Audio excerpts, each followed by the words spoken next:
there was some big updates, big changes, some big things that were I need to talk about them. But I want to point out I was planning on actually making, and I did talk to a few people in my community of making an update change video like this for the first portion that came out, but then I decided to wait because it did say part 1. I waited for part 2 that released, I believe, today. So I do want to talk about this, and let's get into it. There's a lot of shit that's changing, and I'm gonna be honest, they quoted my opinion on like 5 things, and this has never happened to me before. And as I consider myself pretty survivor sided, I'm not gonna say I'm a survivor main or survivor based or an entitled survivor because I hate those terms. But I with that, I can comply with a lot of the changes they're making for survivors and things like that. Like, I get why they nerf certain things. I understand that. That's also why I don't agree that certain things are left in the game for killer, and people don't understand that. However, they voiced my opinion on a lot of these things perfectly, but without further ado, let's get into it. By the way, these videos take a lot of time and effort for me. I just wanted to let you know. Like, comment, subscribe. Let's get into it. I want to preface this. I'm going to cut this portion out. All of these things are subject to change. They might hit the PTB, and then they might second guess themselves and change a couple of these things, namely like nurse and stuff like that. But point is, that's all stuff that's unofficial from Twitter, and I'm mostly going to be reading off of the forums today. I'm obviously going to be giving my own opinions and things, so keep in mind these are opinions. I might be saying something that you disagree with. Tough shit. Anyways, getting into the video. So, one thing that I want to start out with is they're talking about the Trapper. So the dev update that they talked about with the Trapper, they said they want to make it so he has more traps. It's like he doesn't have to have the add-ons like the sack and the pouch, all that stuff. He doesn't have to have those. So he's starting with a lot more. He starts with 2 by default, by base, and then instead of it being RNG how many spawn in the map, instead of 4 to 6, it's always 6. Freaking nice. Love that. Great change. So with Trapper, getting into the add-ons that they added, I do want to talk about the fact that they added High Tension Spring, which is an add-on. I'm excited for it, but it's gonna be interesting because there you can bring like Wax Brick and Tension Spring and make it so once you escape, it stays in the loop, which is gonna be difficult. However, it's not that it stays when it's disarmed. I do like that. Trapper Sack is interesting, very interesting concept. I do like that he starts with all of it. You can skip a lot of the phases. That's going to be really strong. You kind of skip the setup phase. You don't have to go get all of your traps, go set them down. But you do start with all of them. However, you can't replace them. So that is going to encourage 3-genning. That's going to encourage that as like a meta play for Trapper. I'm actually excited for that because it is an add-on. That's not just default playstyle. I like the direction they're going with that. Getting into the next killer, you're talking about Spirit nerf. I'm excited for this. Spirit mains, I hear you, I understand you, but I want to listen to my points. So they are talking about Spirit. They're giving Spirit counterplay. There's a part where they literally quote me verbatim. They say we wanted to make this less of a 50-50 coin flip, and that is what I hated about playing Spirit. It's the same thing why I hate going against Deathslinger, which that's coming, but that's part 2. We're still on part 1. So what they are doing is they're making 2 changes. So they're making it so any survivor within 24 meters of the Spirit will now hear a directional phase sound, letting you know whether or not she's actually phasing. So the mind gaming is not fully taken out, it's just partially taken out. Outside caller, thank you. Shout out to you while I'm recording this video. But anyways, footsteps will also kick up dust when phasing, and keen survivors or anyone that's playing the game at this point will be able to see, where it is. I hope it's not as obvious as they're making it. Like, I hope it's not like, super, I hope there's like the audible counterplay. What I want to know is I want to be able to hear Spirit's footsteps a little louder as survivor. I think that would have been enough, but adding physical dust that kicks up, I hope it's nothing ridiculously obvious. I hope it actually does just eliminate to the keen survivors, and it's not just, oh, it's right there. Like, I hope it's not that obvious.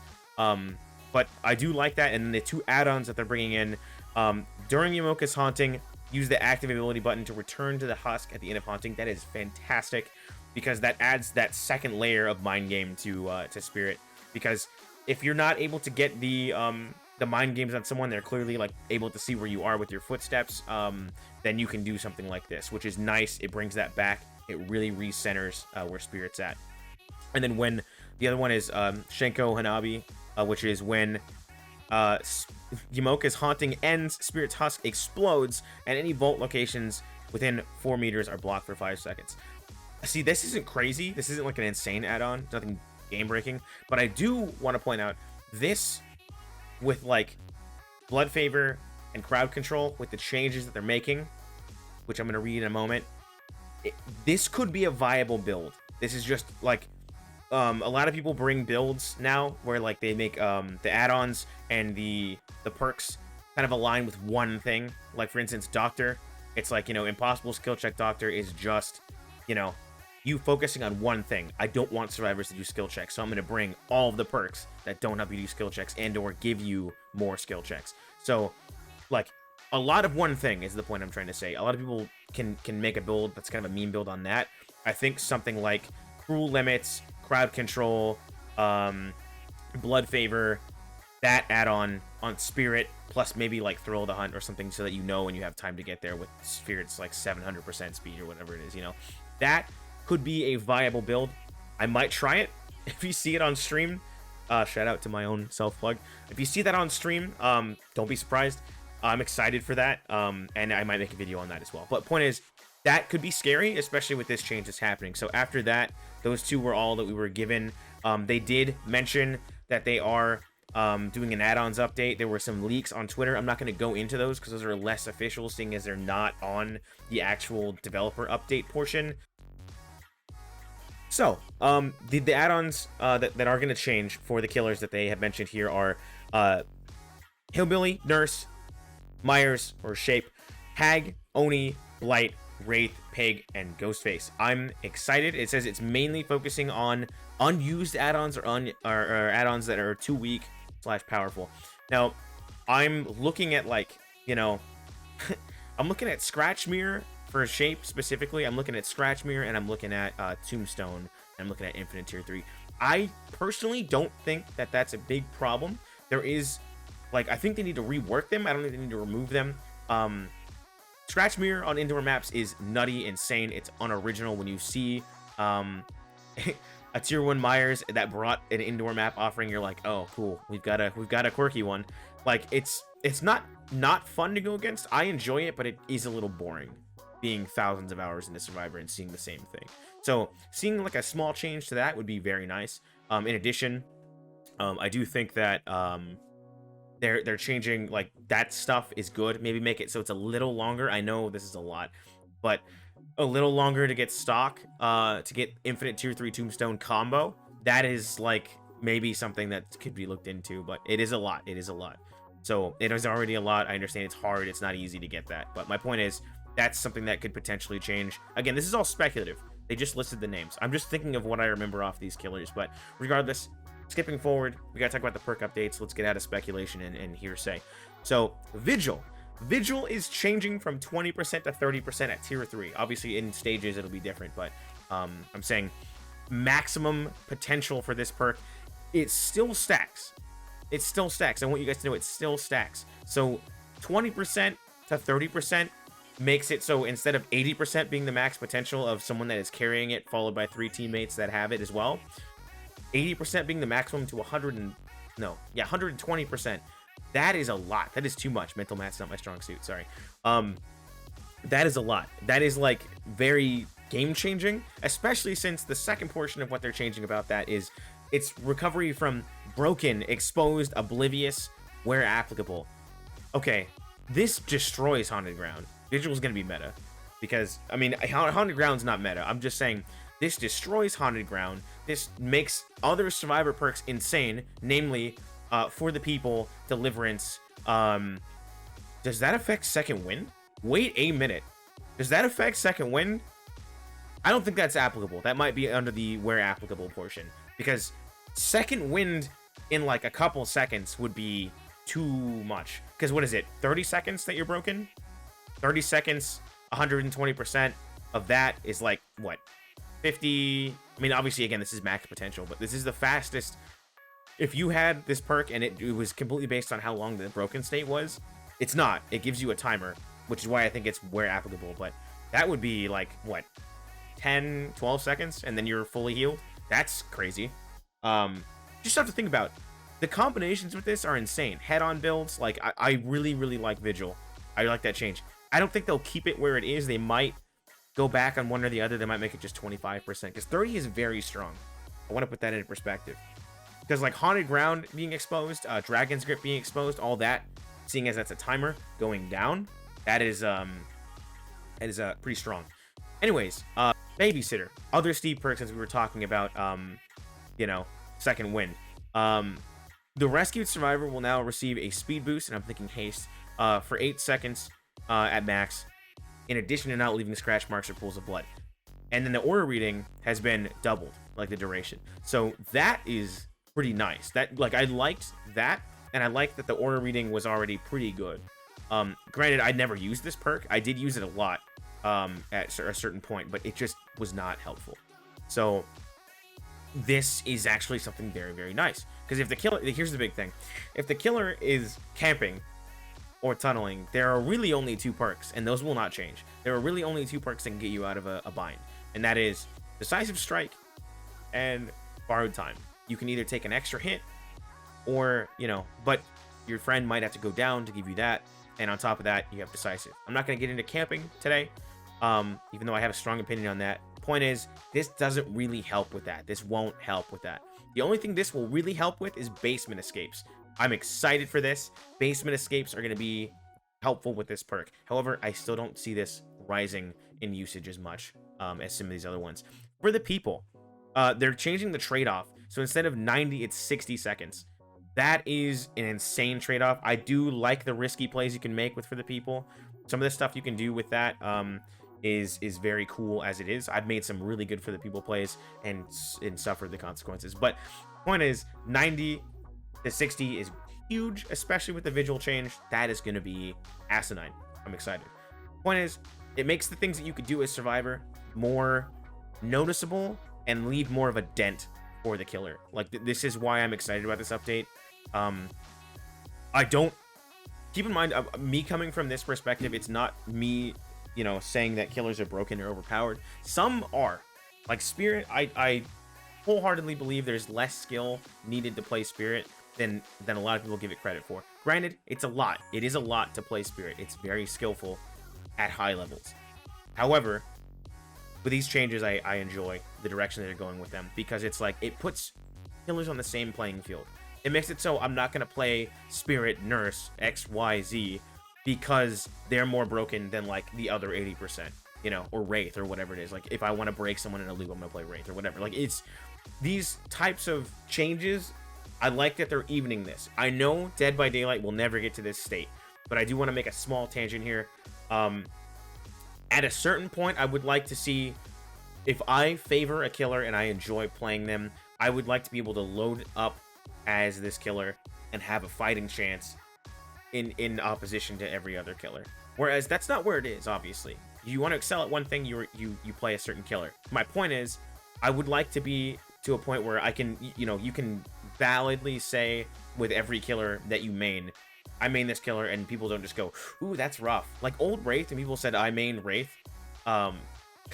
People used to say like, ooh, that's rough. I'm sorry about that, because old Wraith was very weak. Granted, the change that they made, I'm not going to tangent into that, but, you know, I'm not quite sure I like it. Point is, I would like all killers to be on the playing field, like, or on the same playing field, I mean, like, at some point eventually. So this is a step in the right direction, and then these Survivor perks give us some more shit to, like, mess around with and play with, because, like, half the time I play Survivor, I play it to meme and have a fun time. So with these changes, I enjoy that there's lots more options I can do. Granted, some might be successful, but that's not why you do it. You do it to have fun. Anyways, moving on. Sorry, that was a big tangent. My bad. Hex Retribution. It says Retribution would only make the Survivor oblivious after they cleanse a dull totem. Now interacting with any totem will make them oblivious. Additionally, we've also increased the aura reading duration once the hex is cleansed to 15 seconds. That's not huge. I do see the point in that. It's like a free lethal, except for any point in the match. So that's nice. That plus lethal might be a good combination like that. It's more of like, I never see it run, so I'll have to kind of see it in action before I, you know, obviously, we're going to see the video in 2, you know, a week after this perk releases, or 2 days after, that's this retribution build is broken or whatever. Like, okay, yeah. Outside of that, I don't really see a problem with that. I like this change.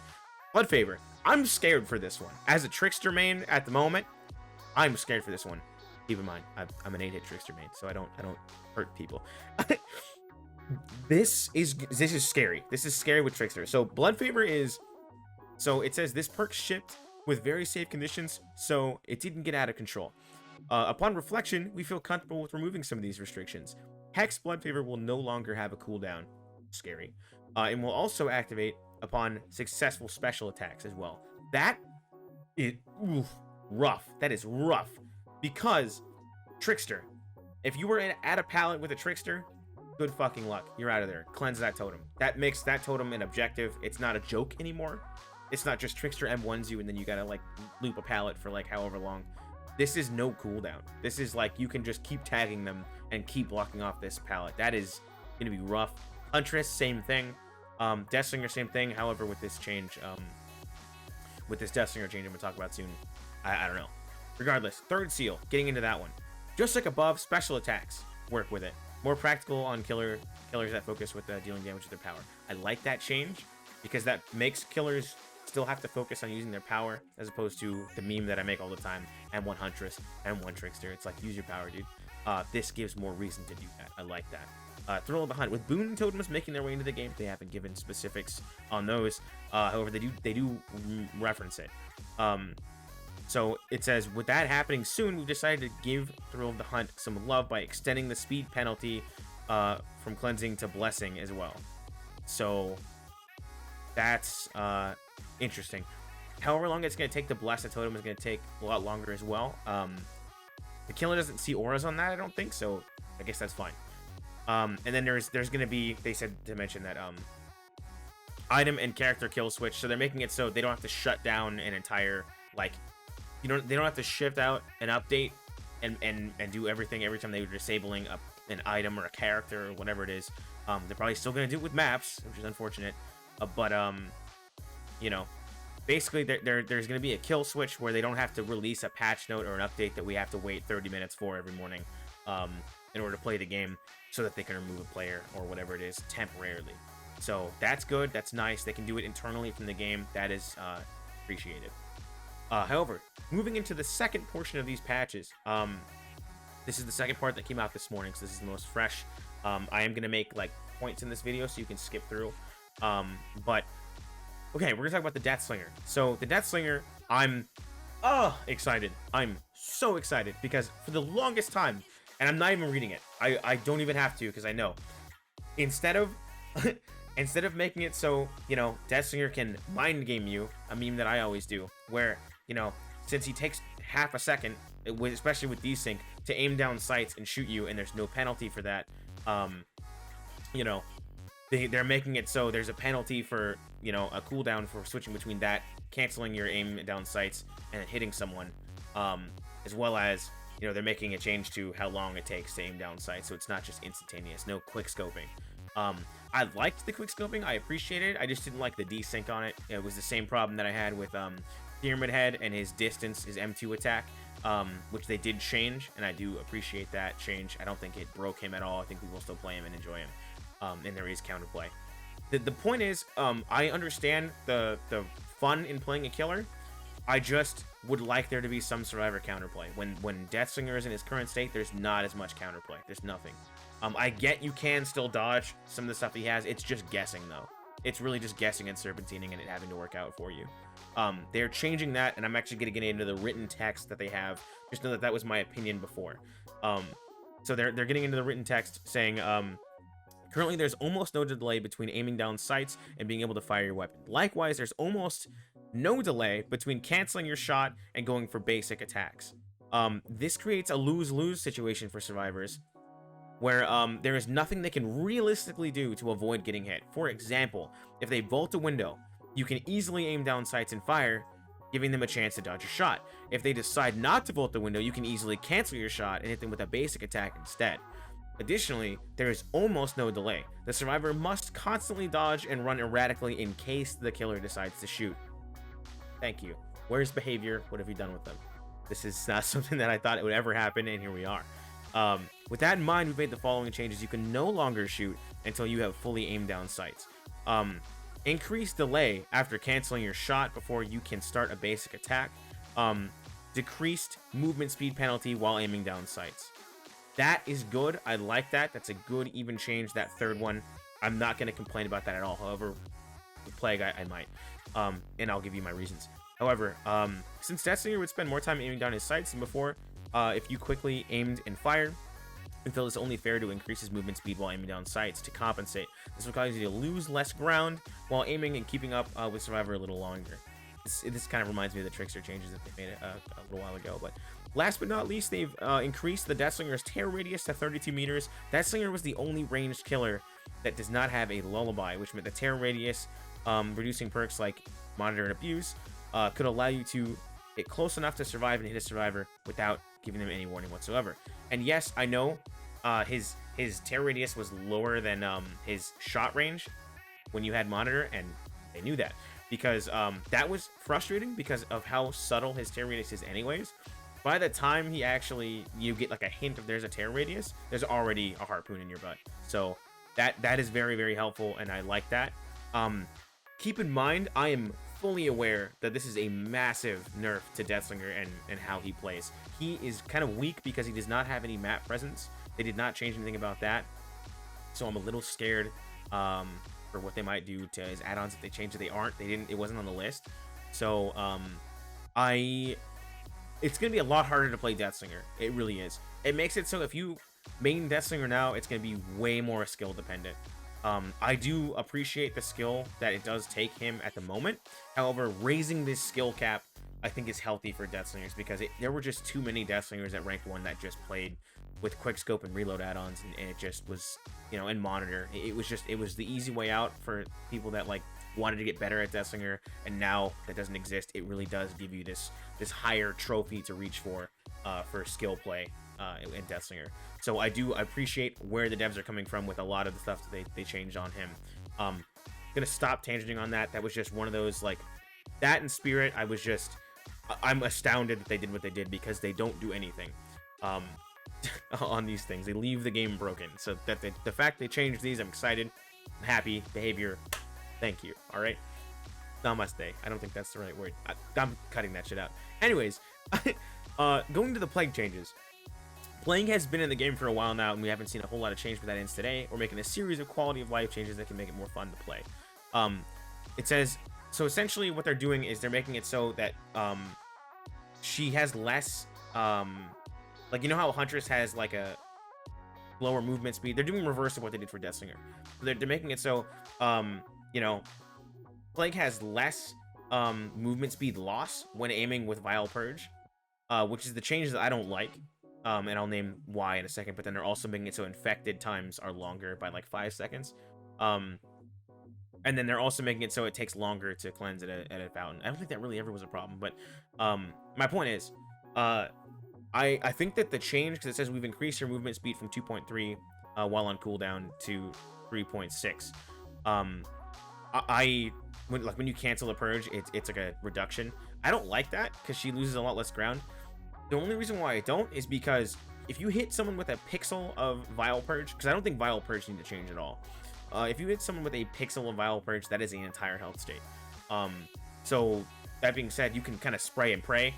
And if you decide not to, there's less penalty in doing that. I don't know if I'd like that, because as it stood, the ranged attack with Vile Purge was a better Huntress. Now, keep in mind, if I am saying something like this, where I really think that the current spot that her Vile Purge is good, and it does not need to be changed, if I'm saying a statement like that, I also understand that they do need to make it so it's easier to get her Vile Purge, because I don't see it often, because people, coordinated survive with friends, or just people in general, usually make up their mind, I'm not going to cleanse until 1 gen, or something like that, so it gives you less time to be Vile Plague Purge. Vile Purge Plague. That's my point. So Survivor teams coordinate on that. That's something that I think they need to aim at, as opposed to what they're doing. However, this change I think is okay. I just don't like the movement speed. And then they're revisiting some add-ons. So Prayer Tablet Fragment makes it so Object infection duration is increased by 40 seconds, not to 40 seconds, because in the change they did increase it to 40 seconds, but they're changing this to 80 seconds. Going around and tagging gens with this add-on is going to be hilarious. That is going to be so funny. I'm excited for that because Plague didn't have like a blood point boosting perk, but add-on. I mean, the fact that they're adding this, I'm excited for that. So I'm excited that they're doing this because this is something that was needed and necessary. And on top of that, it can be cheesy. It can be funny. You don't get to Vial Purge. Like, that's going to be really strong, especially since they didn't change how often you get your Vial Purge. Might as well run something like this. This is cool. I like this. Next one. Survivors who cleanse fountains will have their auras revealed for 4 seconds. This one plus the vomiting one is going to be some cheese. I'm excited for that. It's going to be funny. I don't think anything that they stated about Plague is inherently broken. It's one of those things where we got to see where we are in 2 days. I'm waiting for that other kid's YouTube video. Skipping down, they are changing perk updates again for survivors, and they're doing add-on changes for survivors. I don't know if they leaked any of that on Twitter. I'm not going to check. Point is, this is on the page, as I said before. I'm pulling off of this information. Windows of opportunity like Zancian tactics or that cooldown is being removed. That's cool. That's strong. That's helpful for more like beginner survivors. I do see people at higher ranks, some of my friends specifically, using this perk because they enjoy it. I don't have a problem with that so much as I don't personally use it because I know where all the pallet spawns typically are. So but not having a cooldown is great. I really like that. That's very nice, a good change. Repressed Alliance, they just changed the cooldown to be significantly less. It's not like, basically like, in order to activate it, you have to work on a gen for less time. I think Blast Mine, Repressed Alliance, as I saw in the dev tournament that they had, or like the Fog Whisperer tournament, that was a cool combination to see come out, especially with how long it takes for Repressed. With the fact that it doesn't take that long, we're probably going to see that a lot more. About a gen being blocked so that the killer can't pop it, and then the killer going to kick it and then getting blinded. That's going to be funny. It's going to be annoying as killer, but that's 2 perks out of the survivor's arsenal that you don't have to worry about. So I simultaneously, I think it's annoying and whatnot for killer. I think it's going to be cool. I do enjoy that change. It's just 45 seconds to activate the perk. It's great, especially with like flashbang and stuff. Moving on. This video is getting kind of lengthy. Sorry about that. So built to last. This is going to be nutty. So what they did was, instead of making it a one-time change where when you pick up an item or have an item in your hand that is fully depleted, it repairs 50% of it, they're tweaking the changes to make it so you can use built to last as much as you want. It's not 50%, it's 99% to refill the charges. But you do have to hide in a locker for 12 seconds to do this. And each time you use built to last, it reduces the number of charges by 33%. This is an insane change. This is a little asinine. I think these numbers are not final. These numbers might change with the PTB and seeing what people do because, or maybe in the next update or something like that, because I don't see that staying in for long. With flashlights and streetwise and durability add-ons, which again, they might be changing those, so we'll see. That doesn't seem fair, but I do enjoy it. I'm going to enjoy it as Survivor. I'm going to enjoy cheesing it for the first week. I'm going to enjoy being the locker rat that my friends hand me their flashlights and I hop in the locker and replenish it for them. That's going to be really cool. Any means necessary. Previously, we reduced the cooldown of any means necessary and saw more people starting to use it. It's still not quite where we'd like to be, so we added order reading effect onto all drop pallets. That way, as soon as it's ready, you know exactly where you can use it. I don't think that's what they needed to change about it. I think they potentially needed to change how long it took for you to actually pull up the pallet. I get that it's like a heavy pallet or whatever. But I also, keep in mind, I'm not saying it should be faster than it takes the killer to kick it. So if you like stun the killer with a pallet and then immediately go to pick it up in front of them, I don't think you should be rewarded for that. That's cheesy, that's dumb, and that would be kind of broken. If they did that, they'd have to add some sort of like second, proposition, and you'd have to like have worked on a gen for X amount of times, because that's really broken in a chase. But they're not going to. My point is, I think this is a small change, and I don't really know why they went so small with any means. It's still not going to be used. Or the order reading, I don't think I saw complained about really at all. Especially with Swifts and communication. Like survive with friends and communication, you kind of just tell somebody like they didn't break the pallet over here, you can go pick that up. And it's like, okay, like, you know. But yeah, okay, I don't think that was the problem, but there it is. No Mither, nutty change, built-in unbreakable. No Mither allows you to trade health state for other bonuses. These bonuses aren't strong enough to warrant the usage of the perk, so we've increased the grunts of pain to reduction to 75%. So instead of 50, it's 75% pain grunt reduction. There's still no pools of blood, but that is like built in Iron Will. You just almost don't have to bring Iron Will, almost, keywords. But additionally, they've added a 15, 20, and 25% throughout the tiers increased recovery speed while in the dying state. That's built in Unbreakable. Comboed with Unbreakable, that's 50%. I'm smelling No Mither Sabo Squad coming back. I'm smelling that. Breakout, No Mither, Unbreakable, Sabo. That's gonna be a little disgusting. I don't know if you'll see a lot of people running that, but that is, you'll see No Mither Unbreakable. You'll see that. I do see it as hard mode, and I'm glad that they added that. They added 2 perks built in. They did what they do to a lot of killer perks. They made one perk have like 2 built-in perks. They did Unbreakable built in, and they did Iron Will potentially brought in. And yes, it is hard mode, but it's less hard mode now that you're changing that, because they said, side note, we know that a lot of people like to use this perk as sort of a hard mode. We're not looking to getting rid of that completely, as silly as that may be. And I get that. I appreciate where they're coming from with that. Mindbreaker / Fearmonger, because that's they're changing it too. This is a simple one. Survivors who are working on a generator will now suffer from blindness in addition to exhaustion. They'll cause this perk to not only prevent the use of exhaustion perks, but any aura reading perks that the survivor may have. That's cool. It's interesting. I'm not quite sure why they added that per se, but you're gonna see that a lot on Pinhead and a couple of others. However, I do like that these changes are made. There's a little paragraph they added after. Small change, guys. Hatch and keys. I'm hearing survivor mains screaming right now.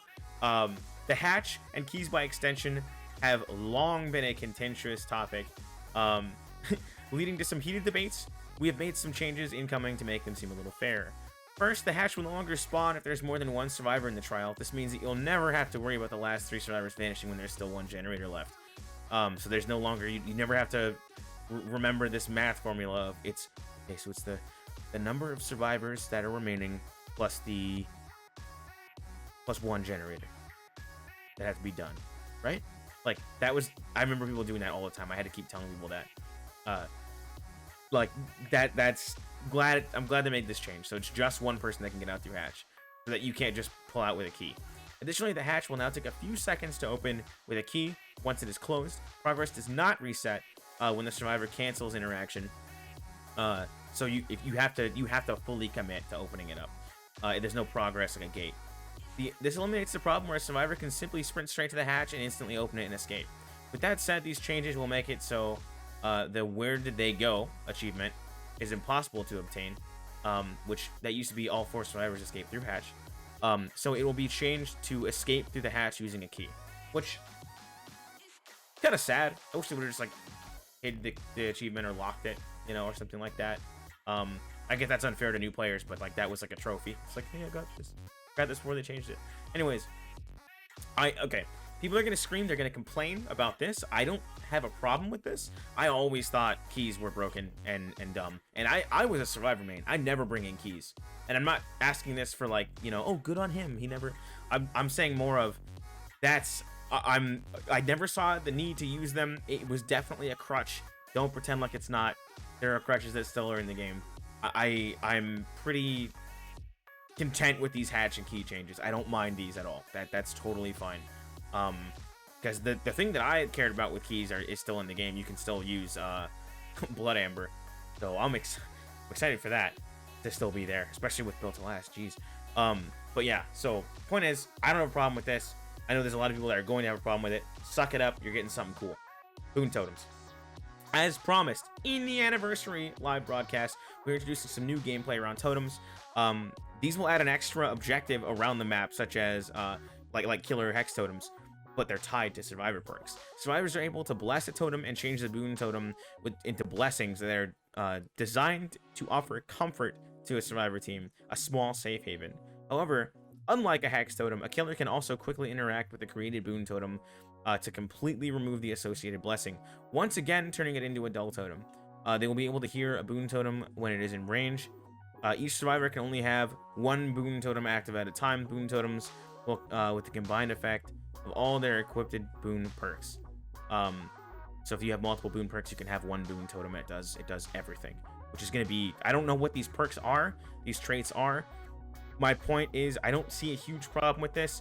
It really depends on what the boon totems do. Now, if we're talking about it helps you with gen speed, or it decreases exhaustion, or like you have haste, we're reaching broken territories. We're making it so the killer has to do a second objective, a second task, which I complain about as a survivor with no ed all the time. But giving that to the killer seems unfair. I find that dumb. So if it's something as broken as that, I will have a problem with it. If not, I don't see anything crazy. Like grunts of pain, that would be cool. I think one of my friends did say something on that behalf. Point is, we don't know anything about that. That's all speculative. My point is, I hope they don't make boon totems broken. I'm excited. I'm excited for these changes, guys. This is the end of the developer update. That was a lot. That was a lot to cover. This is a massive video at this point. Keep in mind, I had to rant and tangent and edit and do all the dumb shit to make this video. I appreciate every single one of you guys for watching this. If you watched it all the way through, welcome. We're at the end. I appreciate every single person that watches my videos, checks out my streams, looks at my other content. Guys, if you want to catch us anywhere else for some other offline content we got, other than here on YouTube, we got our Twitch that we stream every weekday at 5 p.m. PST. In addition to that, we also have our Instagram and TikTok for additional offline content.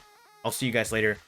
Shout out to every single person I've talked to about this. I'm really excited about this dev update, and I'm so happy, foaming at the mouth to be able to see what I can do as a survivor now. I needed this for keep in mind, for quality of life in the game, to keep the game alive for me. I needed an update like this, because I don't know about you guys, I was really getting demotivated by all the killers and all the things that I'm going against as survivor and all the things I'm going against as killer. I see these changes as an opportunity to change the game going forward and add more life, breathe more life into Dead by Daylight and its longevity. So I really, really appreciate these changes. Whether or not they're fair, or you agree with me or disagree with me, know that something like this is just what I said. It's breathing life back into the game. It is giving these veterans and thousands of hour players more reason to load up Dead by Daylight again. And for that, I thank you, Behavior. Have a great day, guys. What did he do this time? Oh no, he doesn't have to do anything. We just don't like him. Okay, but did you like the video, or did you not watch it? I never watch anything you send me. But you should watch it. That's hilarious, but that would be breaking the rule. But you gotta watch it. I'm sorry, but that would be against the rule.